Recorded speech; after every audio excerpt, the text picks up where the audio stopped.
Recently Bharat सरकार ने Elon Musk की कंपनी स्टारलिंक के इंडिया में कमर्शियल लॉन्च पर रोक लगा दी है। इस फैसले के पीछे सबसे बड़ा रीज़न बताया जा रहा है ईरान वॉर के दौरान स्टारलिंक टर्मिनल्स का इस्तेमाल और उससे जुड़े सिक्योरिटी कंसर्न्स। लेकिन सवाल यह है कि आखिर एक इंटरनेट कंपनी से भारत की सिक्योरिटी को क्या खतरा हो सकता है। क्या ये सिर्फ ईरान वॉर का असर है या फिर इसके पीछे नेशनल सिक्योरिटी और डिजिटल सोवरेनिटी का एक बहुत बड़ा गेम चल रहा है। आज की इस वीडियो में हम डिटेल में समझेंगे कि स्टारलिंक क्या है, इंडिया ने इसके अप्रूवल्स क्यों रोक दिए, ईरान वॉर का इससे क्या कनेक्शन है और इसका असर इलॉन मस्क और भारत दोनों पर क्या पड़ेगा। तो वीडियो के एंड तक बने रहिए। सबसे पहले समझते हैं कि आखिर स्टारलिंक है क्या। स्टारलिंक इलॉन मस्क की कंपनी स्पेस एक्स का एक सैटेलाइट इंटरनेट प्रोजेक्ट है, जहां normal internet services optical fibre cables और मोबाइल टावर्स के थ्रू काम करती हैं, वहीं स्टारलिंक इंटरनेट को सीधा स्पेस से यूजर्स तक पहुंचाता है। इसके लिए स्पेसएक्स ने लो अर्थ ऑर्बिट्स यानी धरती से लगभग 550 किलोमीटर की ऊंचाई पर हज़ारों सैटेलाइट्स लॉन्च की हुई हैं। जब कोई यूज़र स्टारलिंक डिश इंस्टॉल करता है तो वो डिश इन सैटेलाइट से डायरेक्टली कनेक्ट हो जाती हैं और इंटरनेट एक्सेस प्रोवाइड करती हैं। इसी वजह से स्टारलिंक उन जगहों पर भी हाई स्पीड इंटरनेट पहुंचा सकता है जहां मोबाइल टावर्स या फाइबर नेटवर्क पहुंचाना मुश्किल होता है, जैसे कि हिमालयस के remote villages, border regions, islands या डेजर्ट एरियाज जहां ट्रेडिशनल इंटरनेट इंफ्रास्ट्रक्चर बनाना बहुत महंगा, कॉस्टली और चैलेंजिंग है। स्टारलिंक ऐसी लोकेशंस के लिए एक गेम चेंजिंग टेक्नोलॉजी मानी जाती है। इसी पोटेंशियल की वजह से दुनिया के कई देश स्टारलिंक को अडॉप्ट कर रहे हैं और भारत ने भी इसी सर्विस की वजह से स्टारलिंक को अडॉप्ट करने की सोची थी। लेकिन फिर आप सोचेंगे कि ऐसा क्या हुआ कि भारत सरकार ने इसके अप्रूवल्स पर होल्ड लगा दिया। इस सवाल का जवाब मिलता है ईरान वॉर से जुड़ी एक कॉन्ट्रोवर्सी में। क्या है ये ईरान वॉर कनेक्शन? रिपोर्ट्स के मुताबिक मिडिल ईस्ट में चल रहे ईरान कॉन्फ्लिक्ट के दौरान स्टारलिंक टर्मिनल्स का इस्तेमाल देखा गया है, जबकि ऑफिशियली स्टारलिंक को ईरान में ऑपरेट करने की परमिशन भी नहीं मिली हुई थी। इसी खबर ने भारत की सिक्योरिटी एजेंसीज का ध्यान अपनी तरफ खींच लिया। भारत सरकार के लिए सवाल सिर्फ स्टारलिंक का नहीं है बल्कि कंट्रोल का है। सोचिए, अगर कल को किसी जियोपॉलिटिकल क्राइसिस, बॉर्डर कॉन्फ्लिक्ट या नेशनल इमरजेंसी के दौरान कम्युनिकेशन इंफ्रास्ट्रक्चर का एक हिस्सा किसी फॉरेन प्राइवेट कंपनी के कंट्रोल में हो, तो क्या भारत उस सर्विस को पूरी तरह रेगुलेट कर पाएगा? रिपोर्ट्स के हिसाब से इंडियन सिक्योरिटी एजेंसीज को यही सबसे बड़ा कंसर्न है कि एक US based satellite communication provider दुनिया के किसी कॉन्फ्लिक्ट जोन में लोकल गवर्नमेंट की परमिशन के बिना भी यूज़ हो सकता है। तो फ्यूचर में इंडिया की स्ट्रैटेजिक रिक्वायरमेंट्स और सिक्योरिटी कंसर्न्स को कैसे इंश्योर किया जाएगा। यही वजह है कि स्टारलिंक के फाइनल अप्रूवल्स को रिपोर्टेडली होल्ड पर रख दिया गया है और सिक्योरिटी एजेंसीज ने कंपनी से एडिशनल क्लैरिफिकेशन मांगनी शुरू की हैं। लेकिन यहाँ से एक बड़ा सवाल उठता है, क्या भारत को सिर्फ ईरान वॉर की चिंता है या फिर असल मुद्दा डिजिटल सोवरेनिटी और नेशनल सिक्योरिटी का है? क्योंकि इंटरनेट आज सिर्फ कम्युनिकेशन का मीडियम नहीं रहा, ये military coordination, disaster response, intelligence sharing और नेशनल इंफ्रास्ट्रक्चर का भी बहुत बड़ा क्रिटिकल हिस्सा बन चुका है। और इसी वजह से भारत सरकार स्टारलिंक को एक इंटरनेट कंपनी के रूप में नहीं देखती बल्कि एक स्ट्रैटेजिक कम्युनिकेशन नेटवर्क के रूप में देख रही है। तो आखिर भारत को स्टारलिंक से सिक्योरिटी कंसर्न्स क्या क्या हैं, चलिए अब हम उन्हें समझते हैं। भारत सरकार के कंसर्न्स को हम 3 हिस्सों में डिवाइड कर सकते हैं। सबसे पहला concern, control during a crisis. मान लीजिए कल को भारत किसी military conflict, border stand of या नेशनल इमरजेंसी का सामना करता है। ऐसी सिचुएशन में गवर्नमेंट को कम्युनिकेशन नेटवर्क्स पे पूरा कंट्रोल चाहिए होता है। लेकिन स्टारलिंक का नेटवर्क भारत की टेलीकॉम टावर्स या फाइबर केबल्स पर नहीं बल्कि स्पेस में मौजूद सैटेलाइट्स पर डिपेंड करता है।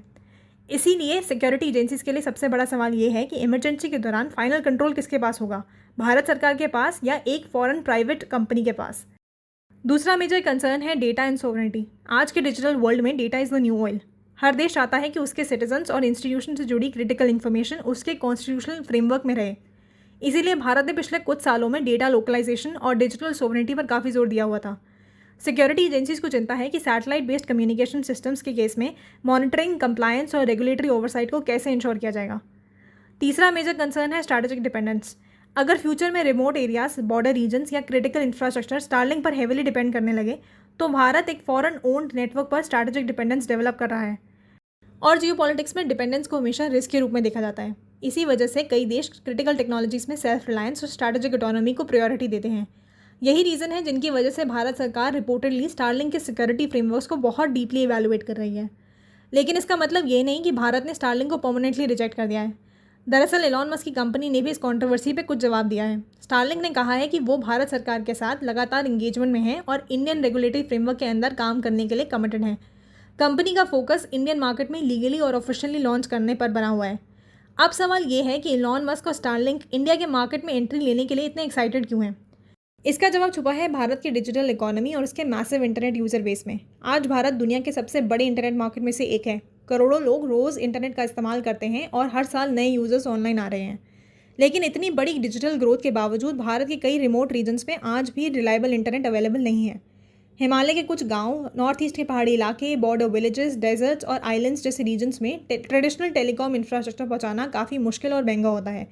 यहीं स्टारलिंक अपना सबसे बड़ा अपॉर्चुनिटी दिखता है, क्योंकि सैटेलाइट इंटरनेट को टावर्स या फाइबर केबल्स की ज़रूरत नहीं होती। स्टारलिंक थ्योरेटिकली उन एरियाज तक भी इंटरनेट पहुंचा सकता है जहां कन्वेंशनल इंटरनेट नेटवर्क्स नहीं पहुंचा पाते। इसी वजह से एनालिस्ट मानते हैं कि अगर स्टारलिंक को भारत में फुल स्केल अप्रूवल मिल जाता है तो कंपनी को दुनिया के सबसे बड़े पोटेंशियल कस्टमर बेसिस में से एक तक एक्सेस मिल सकता है। और सिर्फ स्टारलिंक ही नहीं, भारत का सैटेलाइट इंटरनेट मार्केट भी अगले कुछ सालों में बहुत तेज़ी से ग्रो करने का पोटेंशियल रखता है। इसीलिए इंडिया इलॉन मस्क के लिए सिर्फ एक मार्केट नहीं है, बल्कि स्टारलिंक के ग्लोबल एक्सपेंशन का एक स्ट्रैटेजिक पिलर माना जाता है। लेकिन यहाँ से कहानी सिर्फ स्टारलिंक तक सीमित नहीं है। ये मुद्दा एक और बड़े सवाल को जन्म देता है, क्या फ्यूचर का इंटरनेट गवर्नमेंट्स के कंट्रोल में होगा या प्राइवेट टेक कंपनीज़ के? और यही शायद इस पूरी कंट्रोवर्सी का सबसे इंटरेस्टिंग और इम्पॉर्टेंट एंगल है। आज दुनिया तेज़ी से इन डिजिटल इंफ्रास्ट्रक्चर पर डिपेंड होती जा रही है। इंटरनेट, कम्युनिकेशन नेटवर्क, सैटेलाइट्स और क्लाउड सर्विसेज किसी भी देश की इकोनॉमी और सिक्योरिटी के लिए उतने ही इंपॉर्टेंट होते जा रहे हैं जितने पहले रोड्स, पोर्ट्स, रेलवेज हुआ करते थे। इसी वजह से कई देश डिजिटल सॉवरेनिटी पर जोर दे रहे हैं। चाइना अपने इंटरनेट इकोसिस्टम पर स्ट्रिक्ट कंट्रोल रखता है। यूरोप डेटा प्राइवेसी और डिजिटल रेगुलेशंस को एग्रेसिवली पुश करता है। अमेरिका अपनी टेक्नोलॉजी कंपनीज के ग्लोबल इन्फ्लुएंस को स्ट्रैटेजिक एडवांटेज के रूप में देखता है। और भारत भी डिजिटल इंडिया और आत्मनिर्भर भारत के थ्रू क्रिटिकल टेक्नोलॉजीज में अपनी स्ट्रैटेजिक ऑटोनॉमी बढ़ाने की कोशिश कर रहा है।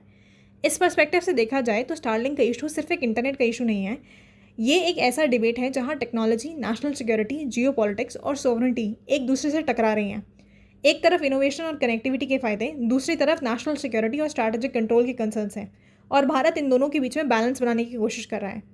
तो क्या भारत ने स्टारलिंक को परमानेंटली बैन कर दिया?